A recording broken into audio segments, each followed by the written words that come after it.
Wow, Kalingap Edo ipinagtanggol ni Viancy sa mga bashers. Isang mapagpalang araw po sa lahat.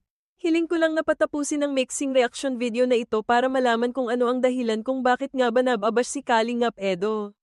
At kung bago ka pa lang sa aking munting channel ay huwag maiyang mag-subscribe para lagi kang updated sa Team Kalingap. At sa lahat naman ng walang sawang sumusuporta, maraming salamat.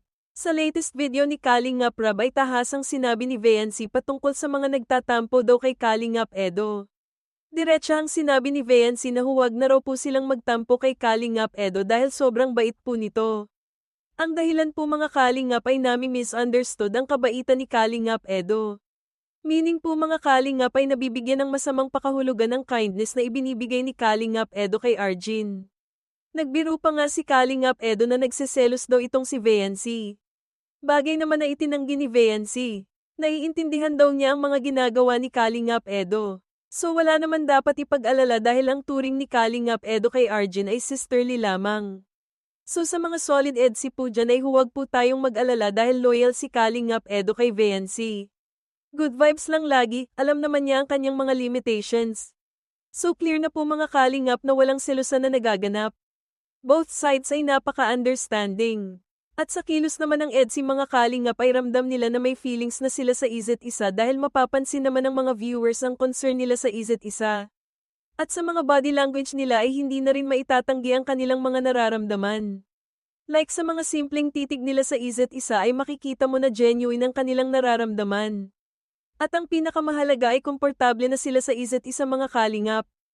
Hindi gaya ng dati na parang nahihiya pa si Viancy. Ngayon ay medyo nagiging showy na siya. Ang ibig ko pong sabihin mga Kalingap ay pinapahiwatig o pinaparamdam ni Viancy na mahalaga si Kalingap Edo sa kanya. Kung saan man dalhin ng tadhana ang Team EDSI ay hindi pa natin masasabi pa sa ngayon mga Kalingap. Mahalaga ay nag-e-enjoy sila sa company nilang dalawa. Obvious naman mga Kalingap na full support sila sa isa't isa.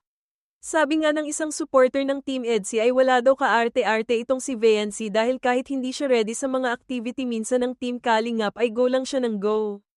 Like yung sa photoshoot nila ni Kalingap Edo ay wala siyang idea kung saan pupunta at kung ano ang gagawin. Nalalaman na lang niya kapag andoon na sa venue mga Kalingap. Basta para kay Viancy anything sa Team Kalingap ay gagawin niya ang kanyang best.